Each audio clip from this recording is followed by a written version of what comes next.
Достор дагы bir жолу биз бүгүн жан дүйнөнүн төңкөрүшү темасында силерге эфир тартууламакпыз. Мен азыр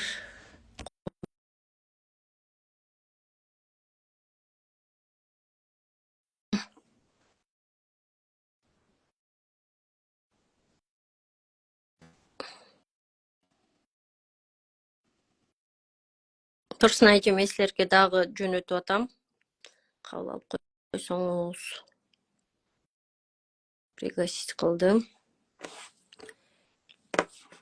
Же мага жөнөтсөңүз мен сиздикин кабыл алам.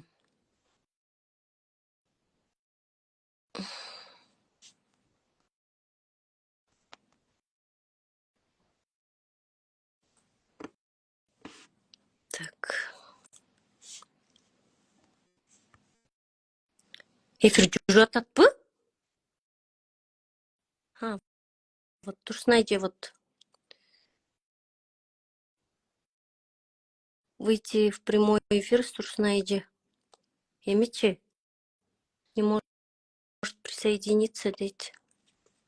Выйти в эфир деп атам сизди. Принять кылдым. Эмич?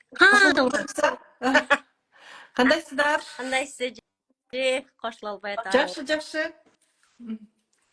Кутмандуу кечиңиздер менен. Кандайсыздар? Рахмат. Сиз кандай турасыз? Назира айымдын аудиториясы.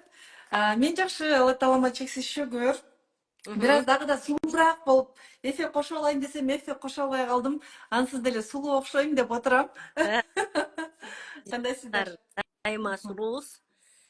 Переживать этпеңиз. Кандай турасыз эже? Айтып бериңизчи. Жашооңуз кандай болуп атат? Эмне жаңылык?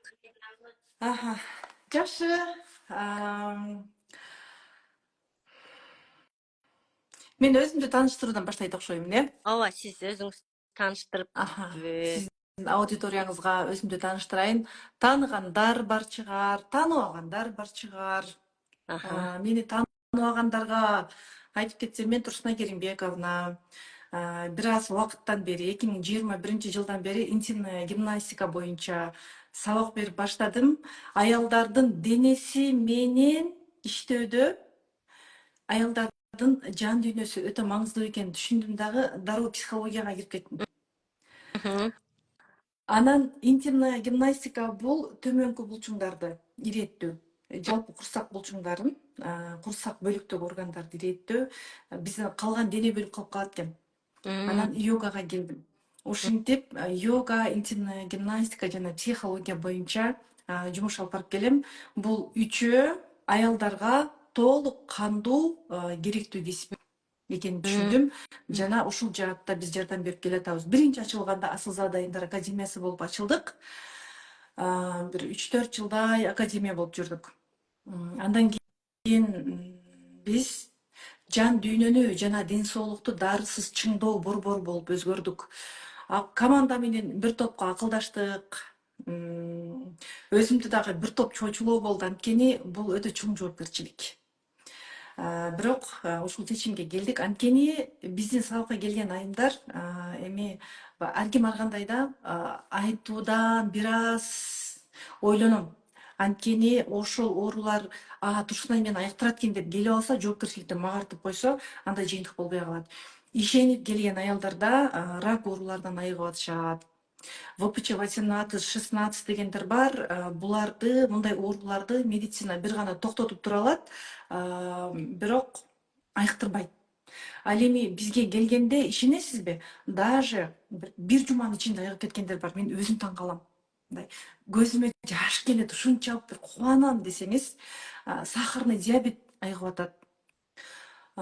Бөйрөк оорулары айыгып атат. Эми аз бардыгын эстеп айта албайм, чындап эле. Эми баягы муун оорулары, грыжа, мисалы, артрит, артроз, булар мындай эле көйгөйлөр. Опушение, заара кармай албоо, кын булчуңдарынын баягы калыбына келбей калуусу төрөттөн кийин. Булар баатыл ирейт деле турган көйгөйлөр да, мындай. Эми биз үчүн бул көйгөй эмес. Ал эми могу рак ооруларынан айыгып кеткен айымдар чындап эле бизди таң калтырат. Анткени баягы мындай да, рак оорулары медицина деп айтпайбыз, бирок фармацевтика жаатын айтсак болобу, дары чыгаруучу заводдор үчүн деп айтайлычы. Алтын жумурткалаган тоок да, рак оорулары, сахарный диабет, мисалы вирусный инфекциялар айыкпай турган. Мен ушуну айтат элем, алтын жумурткалаган тоок. Анткени бул оорулардын келип чыгуу себеби башка. Медицина дарылайт, бир физический жактан болгон көйгөйлөрдү. Медицина керек бизге. Мен дагы барып көрүнүп каламын. Эң жок дегенде диагнозуңду аныктап алуу үчүн да керек. Бул өтө чоң илим медицина, өнүккөн илим, дүйнөгө тарап кеткен илим. Мунун башында не деген инсандар турат, не деген саясат турат, не деген акчалар турат. Тамыры жайылып кеткен илим, бирок бул эң болбогон тестомиоманы дарылай албай атат. Ракты дарылай албай атат. Рак бул оору эмес, бул симптом. Сезимдериңдин, таарынычтарыңдын топтолуп сыртка чыкпай калганы, айтылбай калганы, денеден ошондой жарылып, оору болуп көрүнөт. Биз муну моюнга алышыбыз керек. Анан медицина бул айтып атабызго, физический жактан пайда болгон көйгөйлөрдү дарылайт. Ал эми рак, могу сахарный диабет, миома, киста булар обидалардан, айтылбай калган сөздөрдөн, таарынычтардан, обидалардын, таарынычтардын топтомдорунан келип атпайбы? Анан сенин таарынычтарыңды мен айтам, медицина кантип дарыласын деп айтам да. Анан ошентип бизден көп айымдар жакшы жыйынтыктарды алды. Биз ушундай азыр өңүттө жумуш алып барып келатабыз. Көптөгөн айымдарга жардам берип келип атабыз. Алла таалама чексиз шүгүр. Ушундай, Назира айым. Сонун аябай кубанычтамын. Ошон үчүн ар бирибиз ошол өз жан дүйнөбүз менен иштеп, жан дүйнөбүздү иреттеп, өзүбүздү ички кичинекей кызыбызды кичине чоңойтуп, жоопкерчилик алганды үйрөнүп, бул жашоого бир көп нерсени жашоону жаңыча баштаганды, жан дүйнөбүзгө бир төңкөрүш жасаганды үйрөнүшүбүз кажет экен. Ошон үчүн сизге кайрылып атабыз. Аябай көп кыздар мага, кыз келиндер жазып атат. Жан дүйнөгө кантип төңкөрүш жасайбыз? Биз кантип жашообузду өзгөртөбүз? Кантип ичибиздеги жанагы толуп калган терс эмоцияларды чыгарабыз? Назира, мындай кылбайлыбы? Бир аз комментарийди ачпайлыбы дагы? Ушундай бир айымдардын суроолоруна жооп кылбайлыбы, андан ары улап кетпейлиби? Кандай дейсиз? Азыр биздин аудитория эмнени сурайт? Кандай дейсиз? Көрөлү, ачтым. Жалпы ички дүйнөгө төңкөрүш дегенде сиз эмнени түшүнөсүз? Эмнеден азыр кыйналып турасыз? Жалпы азыр сизди эмне кыйнайт деген суроону бергим келип атат аудиторияга. Азыр сиздин катталуучуларыңыз бар, жана азыр эми эки аудитория кошулуп турат. Кантип төңкөрүш жасайбыз дейт. Сиз биринчи билишиңиз керек, эмнеге төңкөрүш жасагыңыз келип атат? Сиздин жан дүйнөңүздү кыйнаган нерсе эмне? Жана ошол сизди кыйнаган нерсе, мисалы кандай болушун, күйөө менен мамиле дейбиз. Биринчи эле биз күйөөгө фокус коюп алабыз. Балабыз менен мамилени көп деле анчейин көңүлгө ала бербейбиз. Айлана чөйрөдөгү адамдардын кысымынан кыйналабыз. Же болбосо оорулар болушу мүмкүн, бирок андан айыксам мен эмнеге жетем дегенге биз даяр эмеспиз да. Анткени баягы жан дүйнөгө төңкөрүш деп айтып тургандай, подсознательная выгода деген бар. Мисалы кандай, биз кичинекей күнүбүздө эми Назира айым сиздин деле убакта, мына биздин куракта деле СССРдин маалында ушундай болду. Бизге жетиштүү бала күндө бир аз көңүл бурулбай калды дейм. Ата-энелер ал кезде сүйүүнү ошондой берди. Биздин куракта биз балдарыбызга башкача сүйүү бердик. Биздин куракта СССР жаңы тарап, акча өтө маңыздуу, маанилүү нерсе болгондуктан биз акча тапсак балдарга мээрин беребиз деп ойлодук. Көбүнчө биздин курак, мына биздин балдар азыр 20-25ке чыкты. Алды чоңдорду. Ал эми биздин ата-энелердин убагында СССРдын бир бизди рамкага салып койгон системасы менен жашадык, чоңойсо болду деген мындай тыюу салууларыбыз көп болду.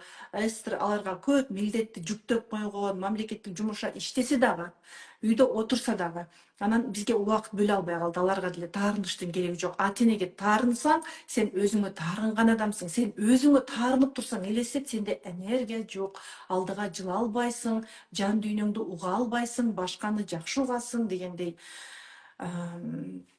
суроолор көбөйүп кетти окшойт, Күйөөмө таарынычтарым аябай. Ал Кичкене же о ичтеги таарынычты кечирем деп атат. Биринчи түшүнүшүңүз керек. Таарыныч сизге керекпи? Жана таарынып канча убакыттан бери жүрөсүз? Таарынып кимди өзгөртө алдыңыз? Чындыгында биз таарынып эч кимди өзгөртө албайбыз. Сен өзүңдү угуу менен өзгөртө аласың. Өзүңдү угуу дегенде биринчи башыбызга толуп калган мусордон арылышыбыз керек. Башыңа толуп калган мусордон эми арылуу бул негатив да, эми негатив. Мусор деген бул негатив. Жаман ойлор, коркууларыбыз, белгисиздиктен коркуу. Чынында биз эртеңибизди билбейбиз, бирок белгисиздиктен коркобуз.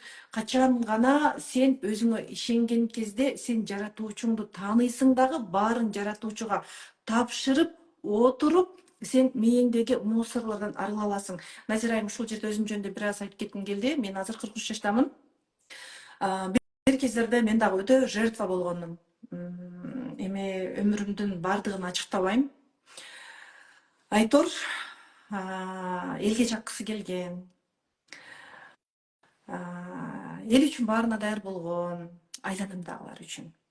Балдарын урган, урушкан, энергиясы төмөн, коркуулары өтө көп, бир карыз боло берген, өзүнүн ордун билбей, эмоциялары жабылып калган бир таяк жеген аялмын да. Мен өзүмдү ошого ылайык сезет элем. Мен таяк жесем мага норма деген сыяктуу өмүр сүрөт элем. Мен үчүн бул норма болчу. Мен жебем керек болчу. Мына азыр мен өзүмдүн үстүндөн иштедим. Кайсыл жерде туура кылып атам, кайсыл жерде туура эмес кылып атам, билимдеримдин жетишинче улам өзүмдүн сезимдеримди ирээттеп аракет кылып атам. Азыр көптөр бир аз адамдарга эми билип атышат. Онлайн сабактарымда, офлайн сабактарымда айымдарга түшүндүрүп, айымдарга сабак берип атамын. Баягы бир кездеги самооценкасы плинтуска түшүп кеткен, мага эмне кылса боло берет деген Турсунай азыр билим аркылуу, өзүн угуу аркылуу өзгөрө алды деп айткым келип атат да. Мен өзүмдү уга алдым. Сиз дагы уга аласыз. Жана ошол мына азыр суроого карай жооп берип келаткам. Таарынычтан кантип арылабыз деген өзүңдү угуу аркылуу. Жалпы мен азыр эмнени сезип турам? Жана сиздин каалаган нерсеңиз азыр эмне? Эмнени каалайсыз? Азыр эмнени каалайсың десең, аялдар айтышат. Мен бактылуулук каалайм дейт. Бактылуулук эмне экенин билбейт. Көп аялдар бактылуулук күйөөм кычактаса, күйөөм мени сүйүп койсо, балам ушинтип өзгөрүп кетсе, балам өзгөрүп кетсе мен бактылуу болом дейт. Күйөөм өзгөрүп кетсе мен бактылуу болом дейт. Ата энем ынтымактуу болуп кетсе мен бактылуу болом дейт. Жок, сен андан жан дүйнө тынчтыгын таппайсың. Сен анда дагы бактысызсың. Сен жалпы өзүңдүн денеңди сезген кезде, өмүрдөгү ситуацияларды жай гана кабыл алган кезде жана аракет эте алган кезде, өмүр болгондон кийин ситуациялар чыгып калат. Сен ошону жай кабыл алган кезде сен бактылуулукту сезесиң деп айткым келет да. Жай кабыл алуу үчүн биринчи өзүңдү түшүнүшүң керек, жана бактылуулук сен үчүн эмне экенин түшүнүшүң керек. Эгер мен жогоруда айтып кеткендей, баланч өзгөрсө, ушундай бай болуп кетсем, мен машина алсам, мен бактылуу болуп элем, үй алсам бактылуу болуп элем десең, анда сен бактылуулукту вообще сезбейсиң. Акчада, материалдык нерседе бакыт жок. Жалпы сиз азыр өзүңүздү байкаңыз. Сиз эмнени каалайсыз? Азыр мен мындай жандуу эфир кылгым келип кетип атат. Дароо зоомдан мындай суроо жооп кылгым келип атат да. Ким эмнени каалап атат? Мисалы бирөө оорудан айыксам дейт. Оорудан айыксаң, сен эмнеге жетесиң десең, ар жагында жооп жок. Ага азыр оору выгодно. Ооруп турса, адамдар аны аyoочулук менен караса, адамдар ага внимание берсе, адамдар ага жакшы жаман сүйлөбөсө, ага анын подсознаниясына ошол выгодно, түпкү сезимге. Түпкү сезим деген бул бизди билиндирбей башкарат. мисалы биз акыл менен ойлоно алабыз. Бүгүн Назира Айтбекова менен эфир болот, мисалы мен кечикпейин деген сыяктуу да, мисалы кечигип калбайын деп шашасың или дагы пландайсың, мисалы да. Андан ары мен эмнени айтам деген сыяктуу бир аз ой жүгүртүү болот да. Ал эми биз подсознанияны башкара албайбыз. Подсознание бизди башкарат. Мындайча айтканда, ал көрүнбөгөн руль. Биринчи ошол түпкү сезимиңде эмне жатканын түшүнүп алуу кажет. Бир мисал айтып кетейин, кыздар. Мына, мен күбө белек бербейт деп айтышат аялдар дароо эле.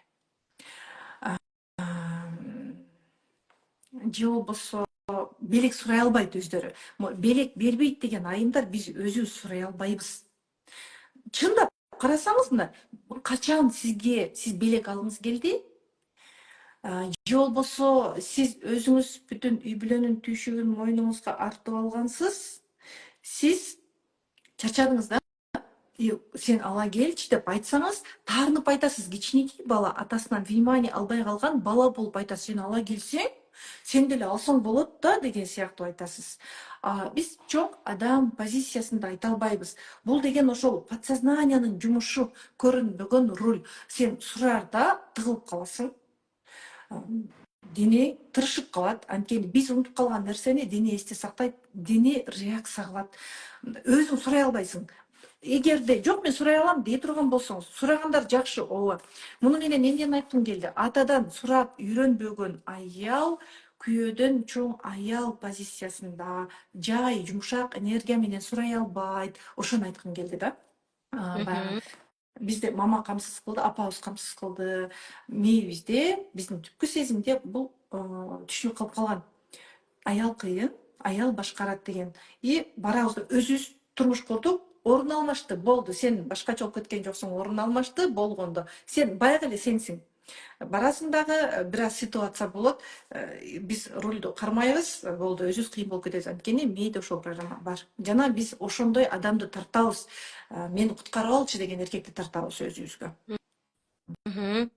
Көп эле атама таарынам, апама таарынам деген каттар келип атат.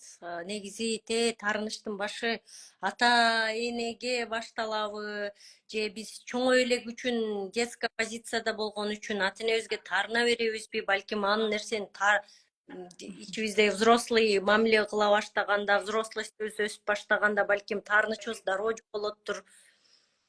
Назира айым, аялдар, ушундай аялдар аябай көп. Бул таарыныч, биз жогоруда айткандай, бул фоктер учуп кете турган сезим эмес.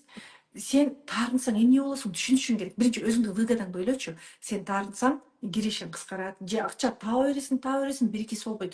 Ата энесине таарынып жүргөн аялдарды карасаң, кээ бир адамдарды көрөсүң да, оптомдорду иштейт. Чоң акчаларды санайт. Колунда канча адам иштейт, бирок али үй алган эмес.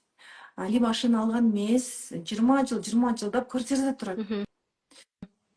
Ал эми кичинекей балага акча келбейт. Назира айым, сиз журналистсиз да, сиз байкап аткан чыгарсыз. Эми сизде оратордук бир өнөр бар дегендей, менде бир аз байламта сөздөр көп бекен. Мен мектептеги адабият менен жүрөм да. Өзү ушул боюнча билим алып коюу керек эле. Сиздер мени психолог, тренер катары кабыл алдыңыздар, улантабыз.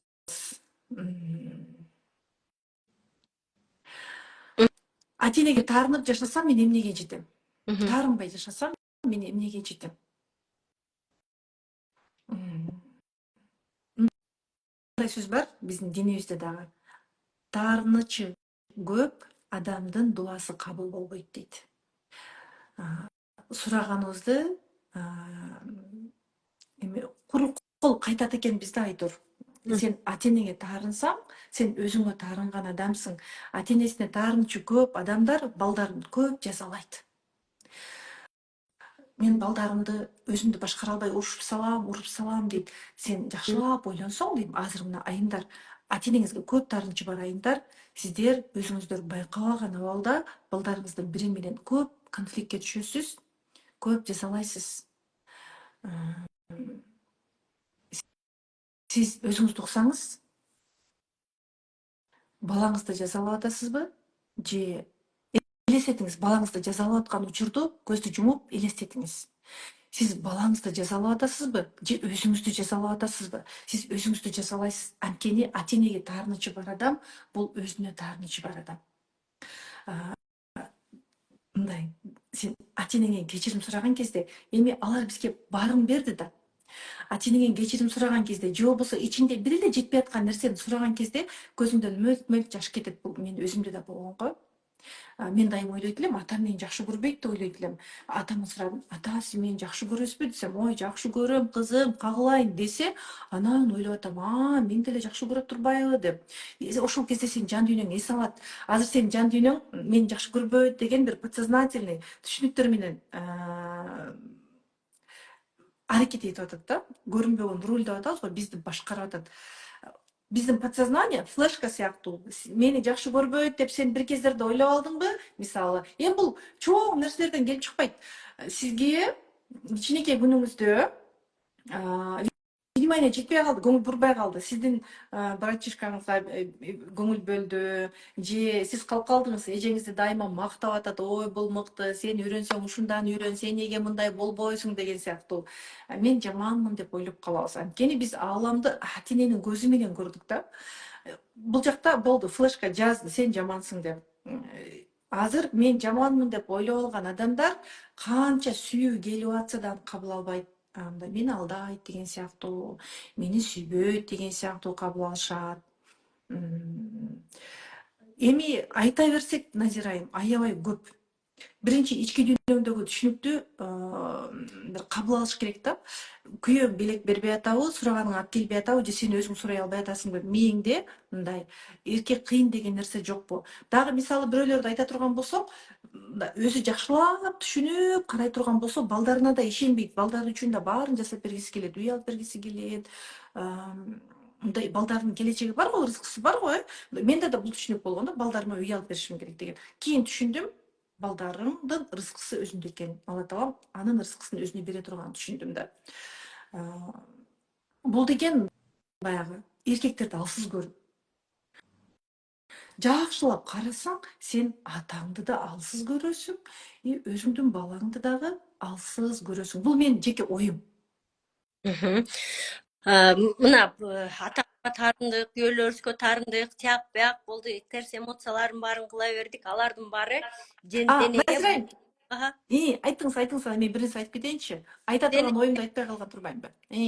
Блок болуп калып калабы, анан ал блокту биз кантип кетиребиз? Ал таарыныч блок болуп калгандан кийин ал ооруга айланабы?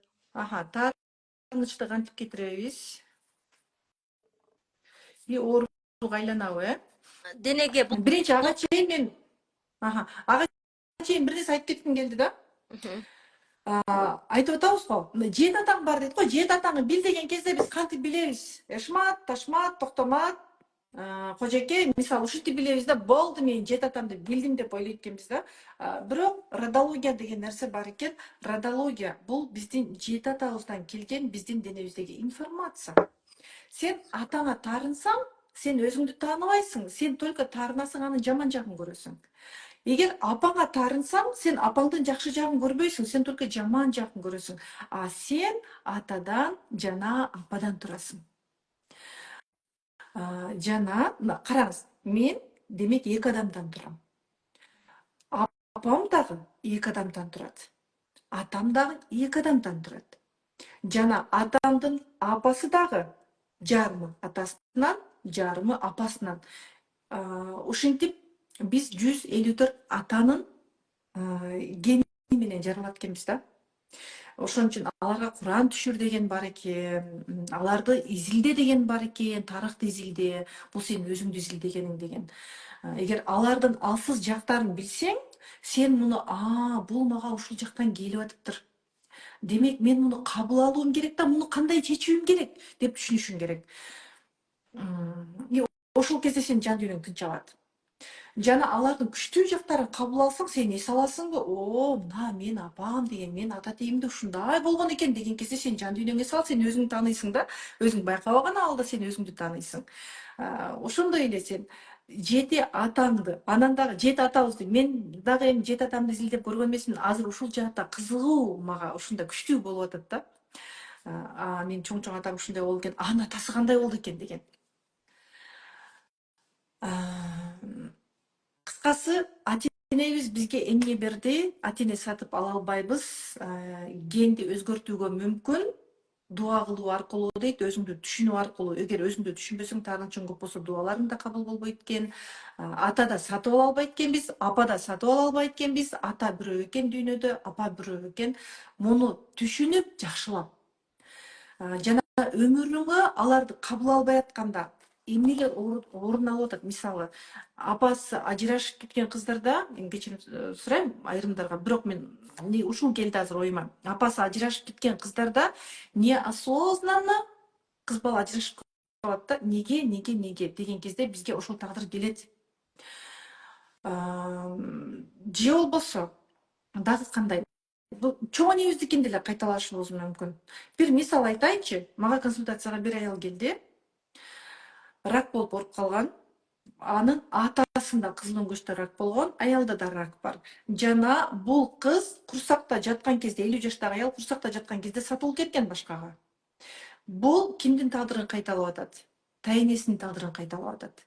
Тайнеси үркүн кезинде талканга сатылып кеткен, дагы тайнесинин ата-энеси Кытайга көчүп кетип калышкан.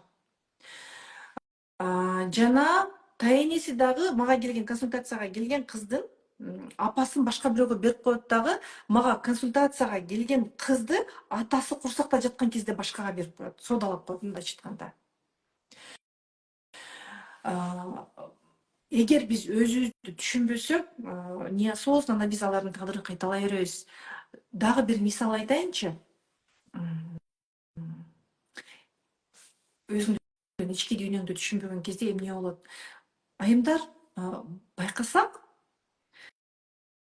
көп үй бүлөлөрдө мындай аял эркек ынтымактуу болуп калат.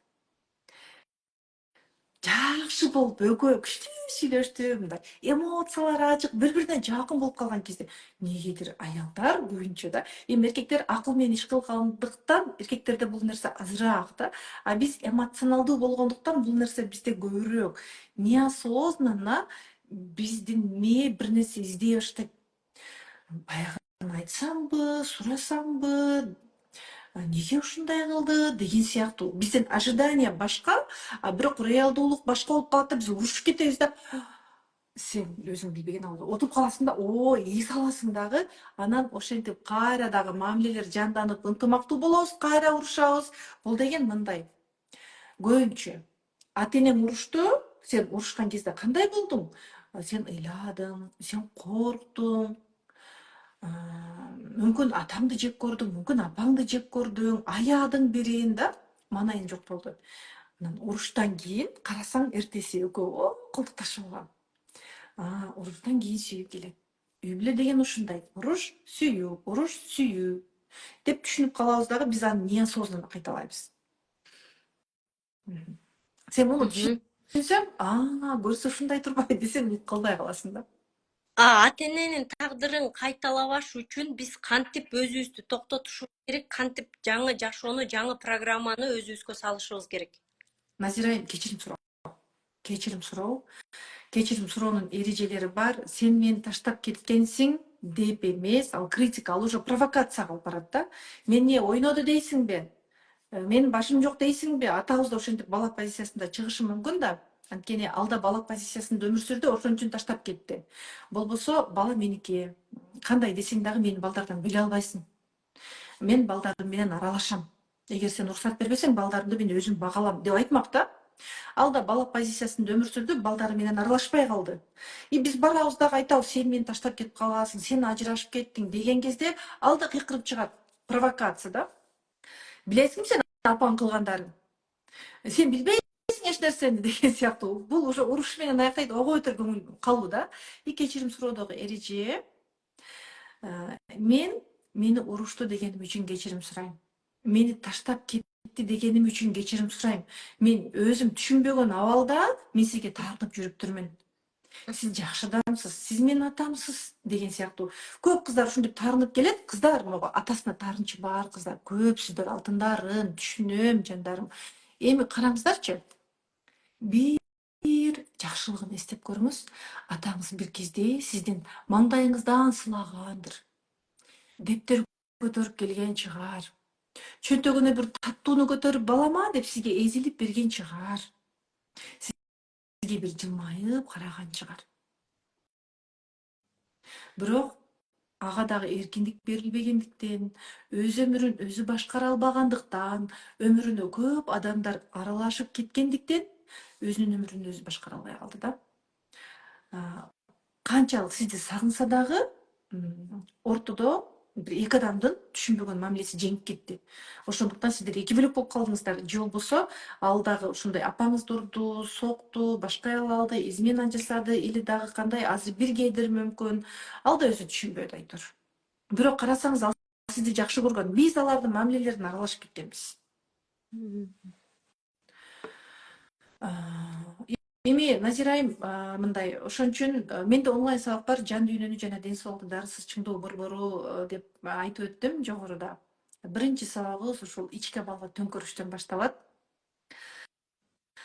Мунун баарын түшүнөбүз. Эмне үчүн ишибиз жүрүшпөйт. Мындай бар го.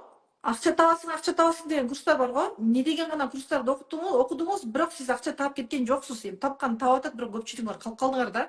Өзүңүзгө ишенбейсиз. Анткени подсознанияда сен колуңан келбейт деген түшүнүк бар. Өзүңүзгө уруксат бербейсиз, таарынычтарыңыз көп, эмоцияңыз жабылып калган адамдар менен сүйлөшсө тыгылып каласыз. Айтор ушундай.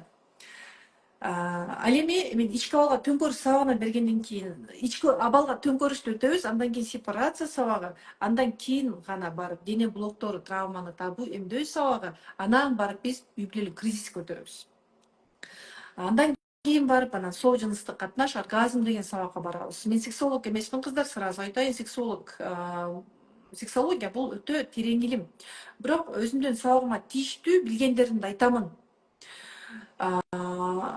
Сол жыныстык катнаш, оргазм деген сабагымда көп үй бүлөлөргө жардам берип жүрөт. Сол карым катнаш болуу үчүн жыныстык катнаш менен эркекти кармап алуу мүмкүн эмес албетте. Бирок бул дагы керек. Бул жөнүндө да билишибиз керек. Эмне үчүн оргазм албайсың? Бул травмаларды чечүү мисалы да. Кантип чечүү керек травмаларды? Жыныстык катнашка байланыштуу. Бул дагы бар. Жанагы суроому жок. Азыр.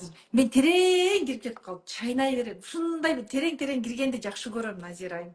Мындай үстүртөн айтсам өзүм ичим чыкпай калат экен да. Кыскасы, ата-энеге таарынычтан арылуу үчүн биринчи анын сага тийгизген зыянын билип алчы. Мейли, аны ойлобо, ата-энеңди ойлобо. Бирок сен өзүңө тийгизген зыянын билип ал. Сен атаңа таарынсаң, күйөөң менен ачык сүйлөшө албайсың. Бул сага бир зыян. Эмоцияларың жабык, оюңду жеткире албайсың. Бул экинчи зыян сага. Акчаңда дайыма блок, берекеси жок. Бул үчүнчү. Ал анда өзүңдү көрсөтө албайсың. Ушундай карасаң, сулуу кыздарды карасаң, 50-дөгү, 40-дагы өмүрдү түшүнүп калган кыздар өздөрүн көрсөтө албайт. Күчтүү өнөрлөрү, таланттары бар, бирок пол жуугандан башка эч нерсе колунан келбейт. Только пол жууйт, денесин кыйнайт. Бир жерге барат, айтор, бир жерде техничка бар экен, ушунда пол жууп иштейт экен, а бул жакта пол жууган жумуш бар экен, идиш жууган жумуш бар экен. Болду. Ушул мындан чыга албайт. Өзүңдү түшүнгөн кезде сен ата-энеңден келген нерселер сен өмүрүңө кандай таасирин берип атканын түшүнгөн кезде сен хотя бы кечиресиң да. Кечирүүгө мажбур болосуң. Андан кийин сенин потенциалың ачылат. Мындай нерсе бар экен. Тагдырда бизде тандоо жок экен. Ата-эне тандоо укугубуз жок экен, бала тандоо укугубуз жок. Сен бала, сен эмне болуп каласың, сен баланчаны тартып каласың, сен атаңа окшоп каласың. Нет. Бул жаман чөйрө деп чөйрөгө ийип коебуз.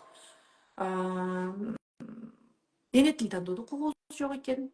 Туулган жер тандоодо укугубуз жок экен. Ырыскың туулган жериңде. Могу чет жакка эле иштегени кеткиси келе бергендер, булар өзүн таппай аткандар. Чет жактан бакыт издеп аткандар, ал чет жактан акча издеп турган жок.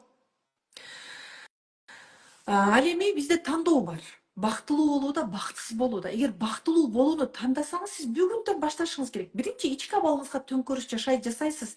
Эмне үчүн сиз өзүңүзгө ишенбейсиз? Эмне үчүн кээ бир адамдардын алдында төмөн сезинип кала бересиз, тыгылып кала бересиз, жутунуп кала бересиз, сөзүңүз чыкпай калат? Эмне үчүн ооруй бересиз?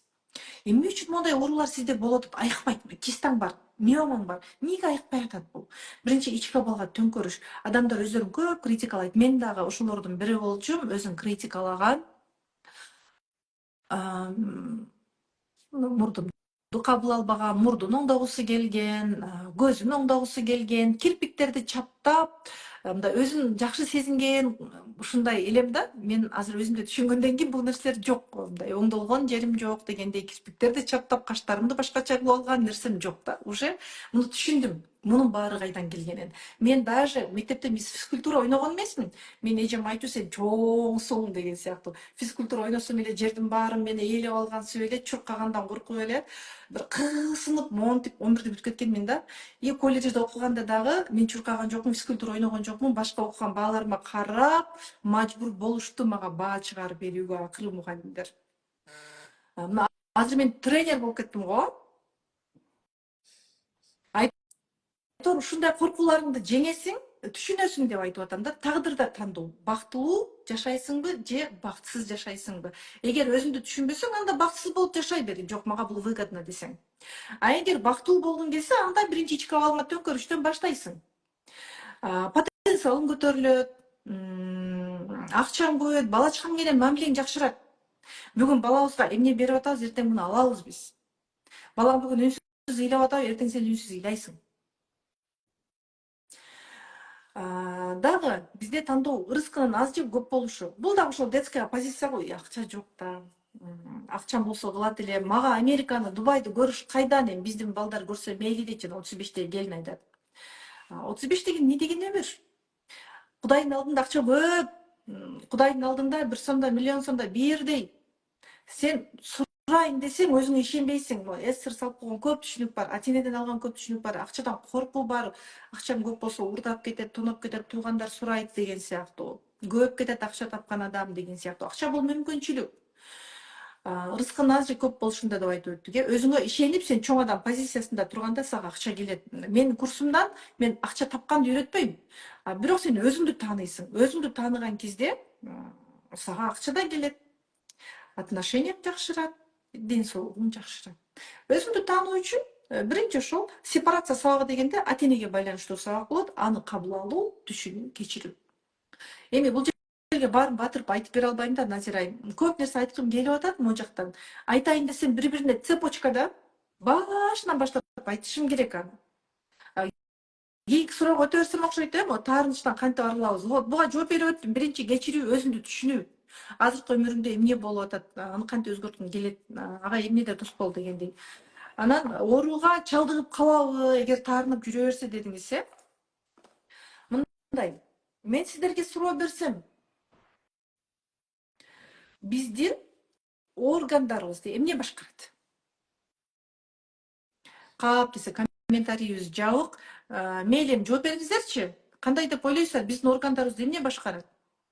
Биздин органдарыбызды борбордук нерв системабыз башкарат. Борбордук нерв системаны эмне башкарат? Борбордук нерв системаны биздин психикабыз. Тереңирээк айтканда, биздин психологиялык абалыбыз, эмоцияларыбыз, сезимдерибиз башкарат.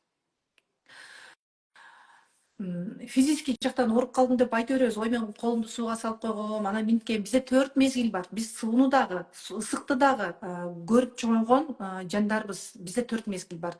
Бир тундрага барып эле бир колуңду сууга салганда, ага денең реакция берип эле ооруп калбасаң, билбейм. Бирок денең сен тундрага барганча деле уже ал жерге отурукташат. Сен тундрага учуп барып түшүп калсаң эле отурукташууга жетишпей калбаса, сен жетип ошол бир тундранын бир бурчуна барганча уже дене ошого даярданат. Мундардын ооруп калуусу мисалы бул страх, коркууларың, тынчсызданууларың, подавленный, басылып калган эмоциялар, басылып калган сезимдериң. Мисалы адам бир нерседен коркот, бирок коркууларын эч кимге айта албайт. Же аны бир сезим кыйнайт, кыйнаган сезимдерин эч кимге айта албайт. Бул кезде бир эле күндө адамдын походкалары, эмоциялары бузулат. дару муундарга таасирин тийгизет. Бул сени ичтен алсыратып атпайбы? Муундарын алсырайт. Эми мындай нерсе көп Айтор. Мисалы, кече эле мага бир аял келди, шпора болуп калган, тамагындан оорусу го. Бул деген ошо өнөкөт таарыныч. Өнөкөт таарыныч мындай болбосо, мындай болмок. Ушундай болсо, мындай болот эле. Мен буга тийбесем, мен мындай жашабайт элем.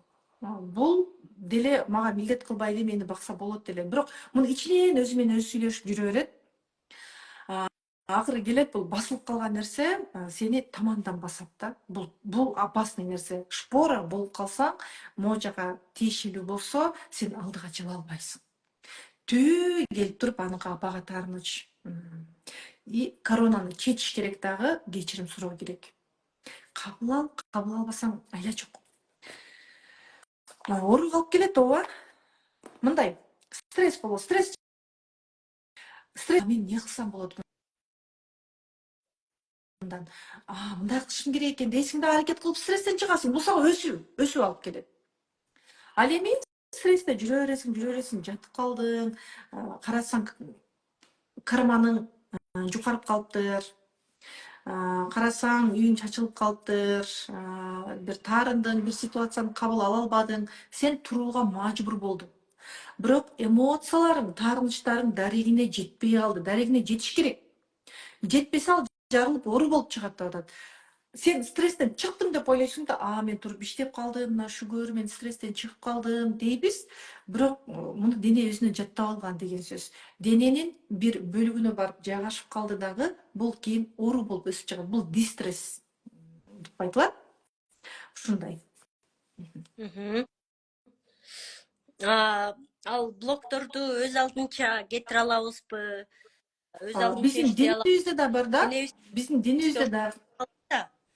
Анан ошо дене калганда массаж жардам береби, же дагы бирдеме кылсак, гимнастика кылсак кетип калабы? Эмне кылабыз аны? Биздин динибизде да бар да. Устазсыз үйрөнүү шайтандан дейт. Эгер кандайдыр бир ситуация сени кыйнап атса, бир сага устаз болуш керек, көзөмөлдөөчү болуш керек деп ойлойм. Мен буга 100% кошулам. Мисалы, мен өзүм психолог катары Кыргызстанда жумуш алып барып атам. Бирок психолог деген бул периште деген сөз эмес. Сиздер муну айтасыздар, сиздер муну күлүп айтасыздар да, психологко да психолог керек деп. Ооба керек. Менин психологдорум да психологко барат. Анткени мен пенде, бул менин жумушум. Билимдеримди өмүрүмө колдоно аламын, бирок айрым сезимдеримди түшүнүүгө мага наставник керек. Ошондой эле сизге дагы деген нерсе.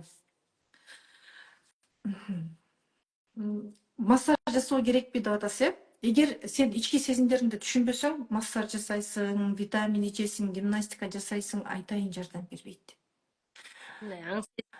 Биринчи ички сезимди түшүнүү керек. Бирок сен ички сезимиңди эле түшүнө берсең, гимнастика жасабасаң жардам бербейт. Анткени дене блокко түшүп калганда ал жакта кан айлануу начар. Уже денеге дагы көнүгүү керек. Ошондуктан экөөнү чогуу алып кетүү керек. Жан дүйнө жана дене бири-бирине тыгыз байланышкан деп атабыз. Разум и тело одна система деп айтат. Дене өзү бири-бири менен тыгыз байланышкан, сезимдер өзү бири-бири менен тыгыз байланышкан. Айтор бул бир чынжырда муну бири-биринен бөлүп алса албайбыз. Демек параллельно иштешибиз керек. Эмоцияларыбыз менен бирге. Биринчи сезим, анан дене. Мен ушинтип айтат элем. Сиз кандай деп ойлойсуз, Назира айым? Сиз дагы көкүрөгү ачык, көзү ойгоо, көптөгөн айымдардын тагдырына күбө болгон айымсыз да. Эми сизди бүтүн Кыргызстан тааныйт. Сиздин бир оюңузду уккум келип атат. Сиз кандай деп ойлойсуз? Эмне жөнүндө? Биринчи мен айтам да, биринчи жан дүйнөнү угуу керек деп ойлойм. Сиздин оюңуз кандай? Ооба. Мен дагы ушинтип ойлойм. Мен дайыма өзүмдү тыңшаганды жакшы көрөм, угам. Тегеректеги ситуациялар болуп атса, эмнеге болуп атат деп тамырын издегенди жакшы көрөм. Негизи эле адамга ал тургай организми деле өзү жооп өзү берет экен. Кайсы тамакты жесе болот, канчалык жесе болот. Бүт бар подсказкалар бар да, денең да сүйлөйт, акылың да, аң сезимиң да сүйлөйт. Толтура суроолордун баарына жооптордун баары биякта экен. Мындай өзүңдү тынчтандырып эле, анан тыңшай берсең, далай жооптор өзүнөн өзү иргелип минтип чыга берет экен. А бурганак болуп атканда, жашооңдо бурганак болуп атканда, аң сезимиң тынчый элек учурда суроого жоопту табыш кыйын экен деп ойлойм. ооба, жана биз сезим менен да сүйлөй албайбыз да. Сезим менен сүйлөө бул өтө талант. Мгм. Сезимдерди жеткирүү.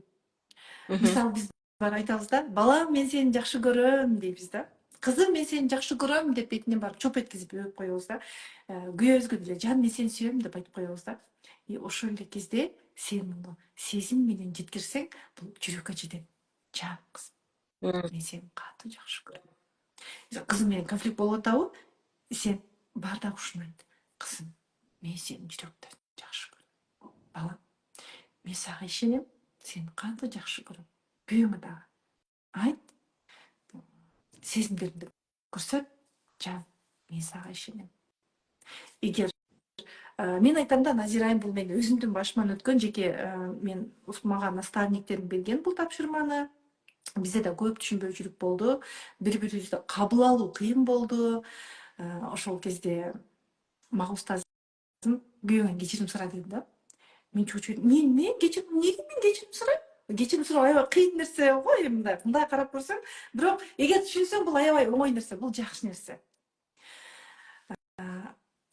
Даяр болуу кыйын. Бирок сен бактылуу болгуң келсе, сен өзүңдү уксаң, сен бактылуу болгуң келгенин уга алсаң кечирим сурай аласың да. Мисалы, ким даяр күйөөсүнөн барып кечирим сураганга? Күйөөңүз ооба сизди урган, измена жасаган, экөөңөр келише албай атасыңар, угуша албай атасыңар, атаандашып атасыңар да. Сенден мен кыйын, менден сен кыйын деген сыяктуу, сенден мен кыйын. Айтор мындай, ушундай бир тирешүү да, жөн эле бир крышанын алдында эле эрте катын болуп өмүр сүрүп аткан менен.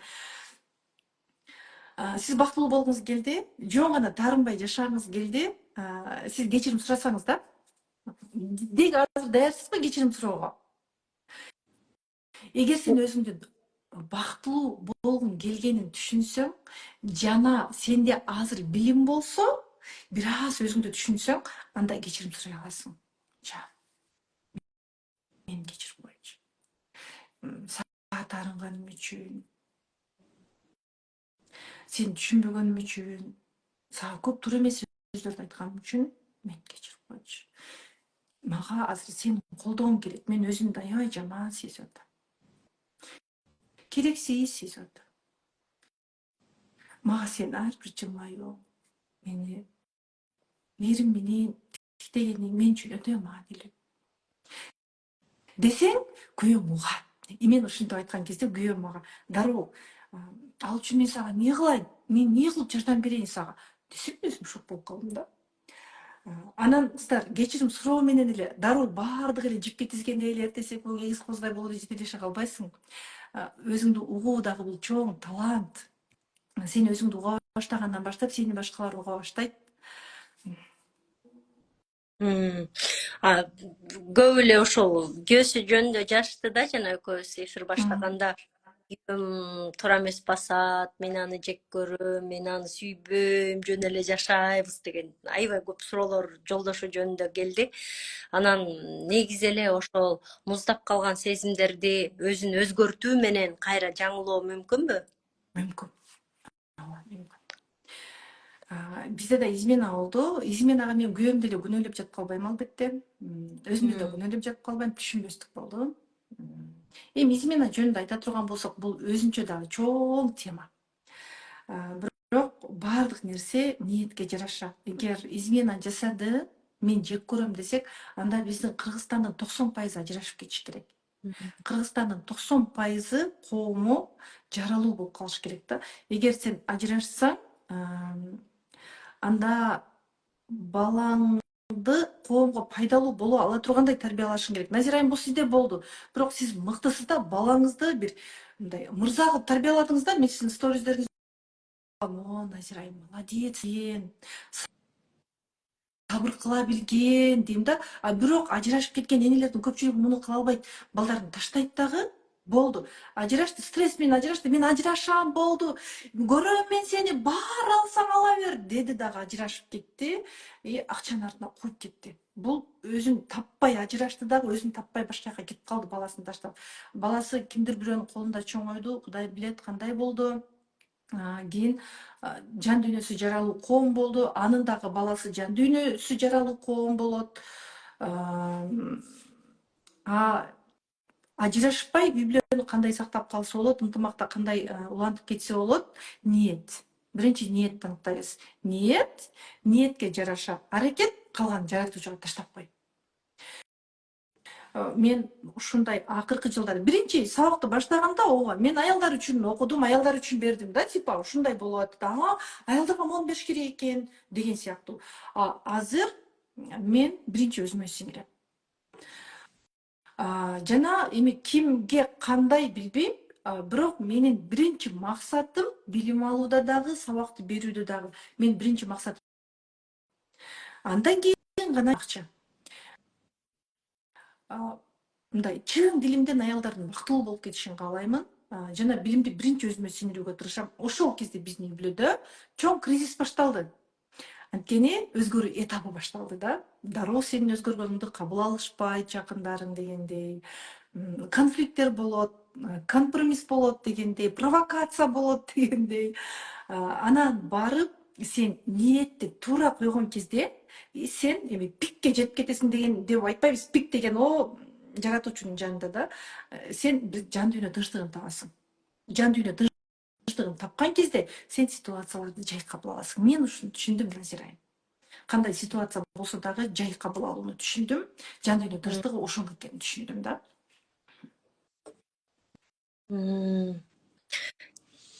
Суроого жооп бере алдыкпы же мен кетип калдымбы суроодон башка жака? Демек,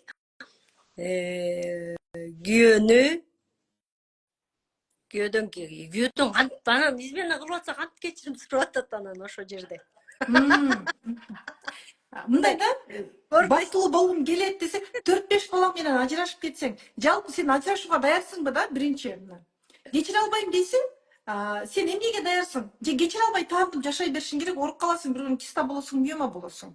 Сен бир күн чарчайсың, кечирүүгө вынужден болосуң. Мен да кечирүүгө, таарынычтардан арылууга вынужден болгондо мен кечирим сурадым. Өзүм чарчап кеттим. Мен да 43-кө чыктым. Күйөөм экөөбүздүн бирге турганыбызга мына 44-кө баратам, күйөөм экөөбүздүн бирге турганыбызга 25 жылга баратат. Чарчаган кезде мен өзүм кечирим сурагым келди. Кечирим сурадым. Сен кандайча кечирим сурадың, кандайча кечиресиң де, сен чарчаган кезде. Же чарчаган кезде күтүү керек, же азыр түшүнүү керек. Жана сен да периште болбогонуңду түшүнүү керек да. Анан ортобуз Эмне муздап үчүн калды. мага ушул мамиле кылынды? Эмне үчүн мага ушул мамиле жасалды деген суроого жооп беришибиз керек. Ооба, ал измена кылды, ал дурус эмес. Бул үй бүлөгө кыянаттык кылды, никеге кыянаттык кылды. Ооба, болбогон нерсе болду да, саткындык болду да, бир мүмкүн ал бир тексиз бирөө болду да, бир болбогон бир бирөө менен бар ошол бир жакындык кылып койду да, тексиз адам дейт. Туш келди адам менен бир жакындыкка түшө берет дейт да. Эми ал тексиздик кылды. Пастык кылды да, бир иттик кылды да, ооба.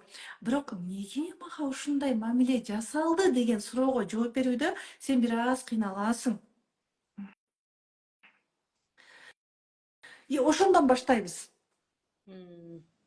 Жана ниетке жараша аракет. Ооба, менден да сурашат. Сен изменалардын баарын кантип эле кечирип койдуң дейт. Мен бактылуу болгум келди. Менин да балдарым жаш болду. Балдарымдын эмоцияларын, алардын да эмоциялары менен, алардын да сезимдери менен, ою менен эсептештим. Менде 4 бала. 2 уул, 2 кыз. Жолдошум экөөбүздө 2015-жылы бизде ажырашуу болду. Болбой калды бирге турганга. Вообще болбой калды. Акыры экөөбүз эки жака кеттик. Мен 4 бала менен келе бердим Бишкекке. Ал Москвага кетти. Бала позициясында ажыраштык да. Мен бала позициясында ажыраштык. Мен деп айтайын, мен бала позициясында келе бердим деп айтайын, Ошентип 2,5 жыл аралык өттү.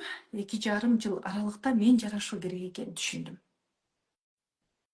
Жолдошум да түшүндү. Ошентип экөөбүз бир чечимге бир күндө келди. Ушинтип жүрө беребизби, ушинтип жүрө беребизби? Жарашкандан кийин баары жакшы болуп кеткен жок. Анан ушул билимге келгенден кийин мен баардыгын толук коюп жибердим. Сиз өзгөрдүңүз да өзүңүзчү азыр билим алып атасыз, окудуңуз, өзүңүздүн каталарыңызды изилдедиңиз, мага эмнеге измена кылды, может менден кетип атат дедиңиз, каздыңыз. Анан макул кечирдиңиз, кечирим сурадыңыз, жараттыңыз. Азыр мындай сиздин өзгөрүшүңөр менен алам, айланаңыз, жолдошуңуздун сизге болгон мамилеси өзгөрдүбү? Өтө чоң. Мен өзүмө туш келди мамиле кылат элем. Туш келди мамиле кылат элем. Мен айланамдагылар мага туш келди мамиле кылат эле. Мен өзгөрдүм, өзүмдү укканды, өзүмө эмне керек эмес экенин түшүндүм. Мен айланамдагылар дагы мага керек нерсени беришет, мага керек эмес нерсени айтышпайт, беришпейт. Мага жаккандай айтышат, мага жакпаганын айтышпайт, сүйлөшпөйт дегендей. Эгер качан бир мага жакпаган нерсе болсо мен аны айта алам. Чоң адам позициясында. Сен эмне мага мынтип койдуң, эмне мындай деген нерсе эмес, чоң адам позициясында жеткизүүнү үйрөндүм. Негизи мындай нерсе бар да, мен айтсам деле укпайт, мен айттым деп айтат адамдар. Мен ушуга айтат элем да, негизи кандай адам жеткизип атат. Мисалы мен өзүмдү айтам. Кандай турсунай жеткирип атат. Ооба мен сүйлөштүм, мен болбоду, антип да айтып көрдүм, ооба мындай да кылып көрдүм. Кандай турсунай жеткирип атат? Жеткирүүчү ким? Жеткирүүчүнүн абалы кандай деген нерсе. Биз сүйлөштүк дей беребиз. Биз ичибизден критиканы кошуп туруп сүйлөйбүз да. Өзүң көрүнбөгөн абалда сен бирөөнү жышып аласың. Анын бири мен болгон. Тилге фильтр деп айтабыз да, ошон үчүн аялдын тилиндеги бал менен уу деген сабагым бар. Ал сабакты аялдарга өтүү менен бирге мен өзүмө да өтүп турам. Ушул азыр мына 84 поток стартталат жакында. 84 жолу өзүмө өттүм. Анткени пендебиз да. Туруп калса суу сасыйт деген нерсе бар. Аялдын сырдуулугу амал көйлүк деген бар. Бул сабагым да өзүмө жагат. Бардык сабактарымды сиздерге үйрөткөнчө өзүм үйрөнүп отурамын айымдар. Сиздерге да бөлүшүп атам, улам жаңы сабактарым менен бөлүшүп атамын. Баягы амалкөй аял, назик аял дегенде мен айтат элем, аялдын назиктиги бул сыртында эмес, аялдын назиктиги ичинен көрүнүп туруш керек. Сырдуу болуп турса, эркек ошону баягы байкатпай, аялга байкатпай, аялдын көңүлүн оорутуп албайын деген деңгээлде өзү байкап алыш керек деп айткым келет да. Байкап ага суусаш керек деп айткым келет да. Ал үчүн сен биринчи сезимдериңди угуш керек, аны критикалабашың керек, ага таарынбашың керек. Ал ошондойбу? Ооба, ошондой. Сен аны оңдой аласыңбы? Оңдой албайсың. Аны сен жараттыңбы? Жок, сен жараткан жоксуң. Ушундай. Мага мына бул сөз абдан катуу таасир тийгизген.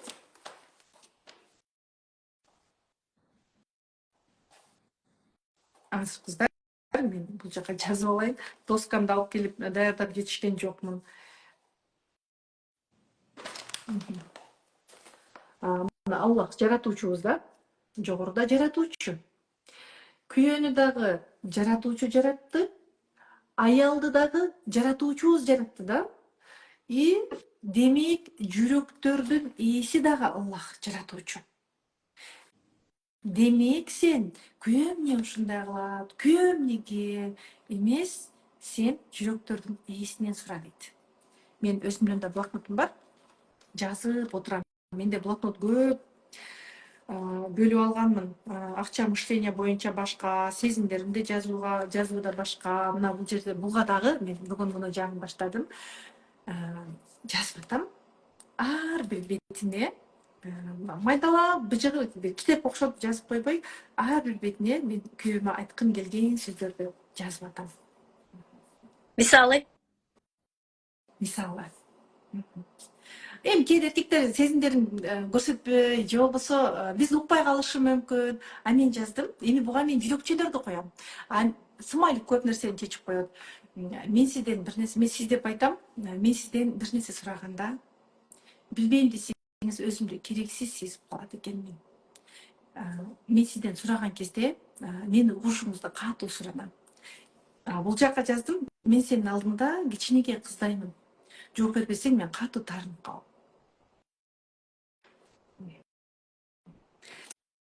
Ушундай эми сага эмне керек? Ошону жазасың да. Эми сиз башка адамсыз, мен башка адам. Сиздин күйөөңүз башка, менин күйөөм башка дегендей. Жакшы. Эми мындай Мен ажырашканда муну мен ар бирин кайсыл убакта жаздым. Даталарын коюп коем. Мен дагы айтчумду айтып жеткизгенде берем. Жүрөкчөлөрү баары блокнот. Негизи бул жүрөкчө десе бул жөн эле символ деп коебуз го. Мунун жарымындай эле формада болот эмеспи жүрөк, Бул өзү эки жүрөктүн образы экен да, эки жүрөктүн формасы. Бул эки жүрөк. Ушундай экен да. Жакшы. Демек,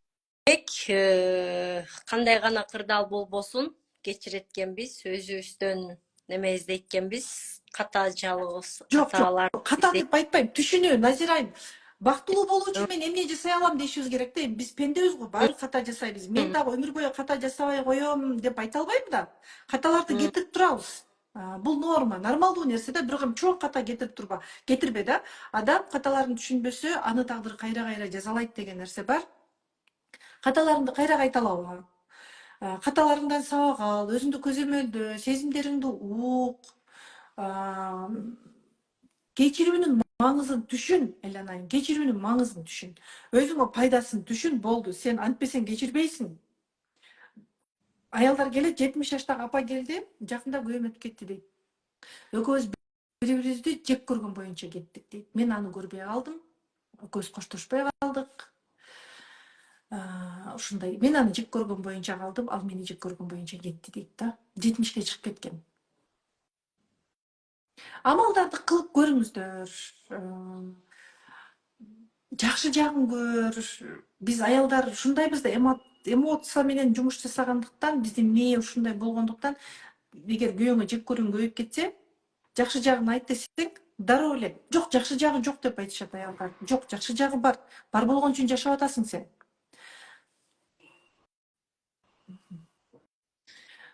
Эч эле болбосо сенин күйөөң, азыр эми андайлар да барсыздар, айымдар, эгер жүрөгүңөрдү жаралап алсам кечирип койгула. Эч эле болбосо сага, сенин кыздарыңа, сен төрөп берген кыздарыңа ал бир анын дене мүчөсүн кармап андай аракеттерди жасаган жок. Андай аталар көп эмеспи, Назирайым, коомдо билесиз да, мага мындай аялдар аябай көп кайрылышат. Даже апам Түркүндө кетип калганда мага ушинтип тийишкен. Маса алдында мага ушундай аракеттерди кылган, мен кантип кечирейин деп жан дүйнөлөрү жаралып, бак аяп кетесиң. Ушунча оор жүктү көтөрүп турган, бир асманды көтөрүп тургандай эле сезим да бул эми кыз бала үчүн. Жок дегенде андай кылган жок. Сен кыздарыңды эркин ага таштай аласың. Жакшы жагын көр. Тааныч менен жашасаң сен точно эч нерсе таппайсың. Сен таарынсаң ал точно өзгөрбөйт. Кабыл ал только и өзүңдүн максаттарыңды бил. Болду. Сезимдериңди угуу деле бул, Назирайым, бул бат эле болуп кете турган нерсе эмес экен го. Бул процесс экен да. Улам сезимдерди угуп түшүнүп атып, анан сен жетесиң буга. Сон. Мындай сиздин сабактарга келип, аябай укмуш өзгөрүүгө учурап, 180 градус такыр башка адам болгон, жашоосун өзгөртүп алган адамдардан мисал келтирсеңиз. Алла таалама чексиз шүгүр. Ошондой өзгөрүүлөр болгондон кийин анан биз өзгөрдүк. Жан дүйнөнү жана ден соолукту дарысыз чыңдоо борбору болуп өзгөрдүк андан кийин. Чечимди кабыл алуу оңой болгон жок. Бул чоң жоопкерчилик да. Ошондой бир дагы да оорулар көп адамдар келип алсачы деген бир коркуулар болду. Эми канчалык жыйынтык алып аткан менен бул баары чоң жоопкерчилик. Билбейм ким үчүн кандай, билбейм, бул мен үчүн чоң жоопкерчилик. Ойлонуп бул чечимге келгенбиз да. Себеби дегенде бизден көп айымдар жакшы жыйынтыктарды алды.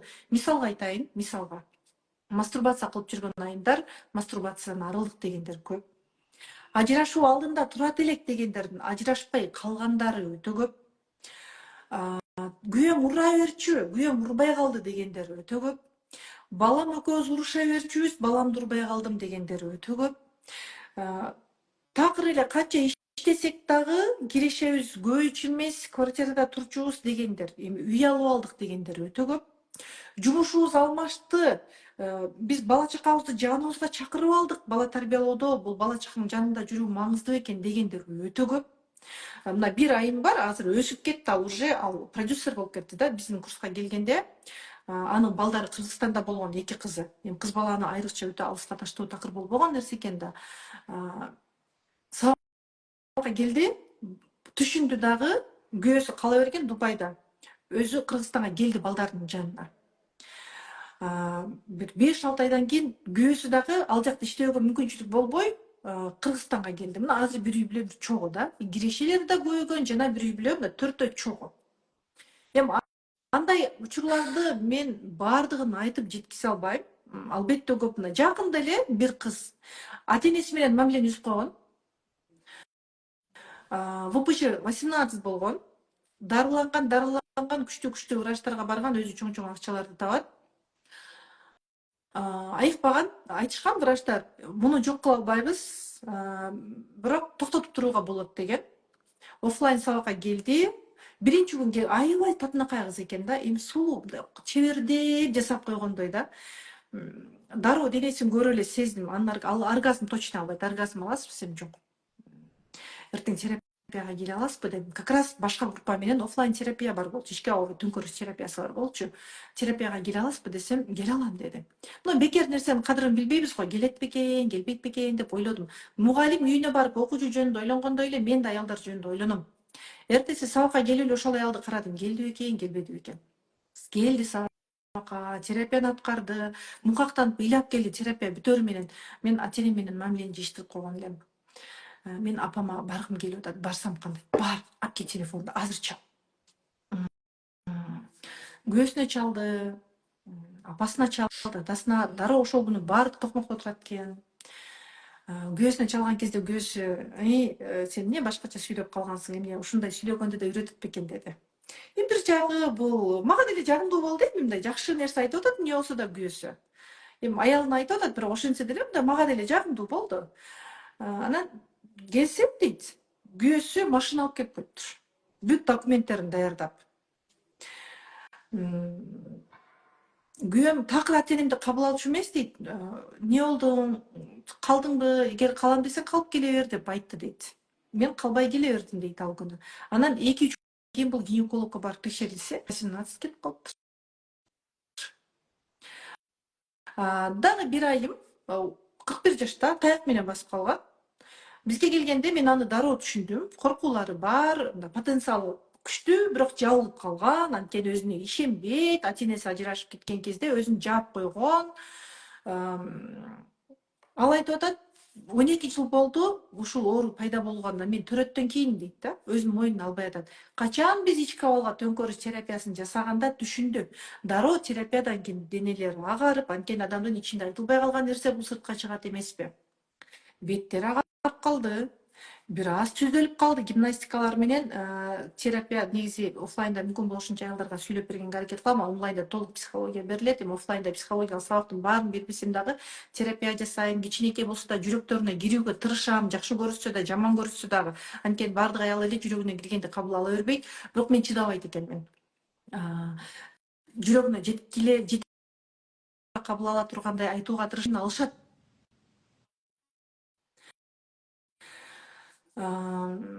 Ошол аял азыр кадимкидей чыйралып калды.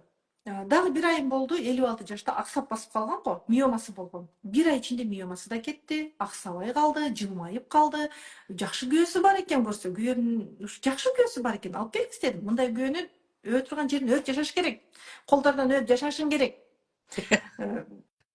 Монтип кармашың керек мындай күйөөнү. Сени эч кимге муктаж кылбаса, сени бакса, сага катуу сүйлөбөсө, балдарыңды багып атса, сага бала чаканын түйшүгүн артып койбосо, балдарың мээримге тоюп чоңойсо, анан сен идеалдуу эмессиң го, алып кел телефонду. Күйөөң канчада? 60-та.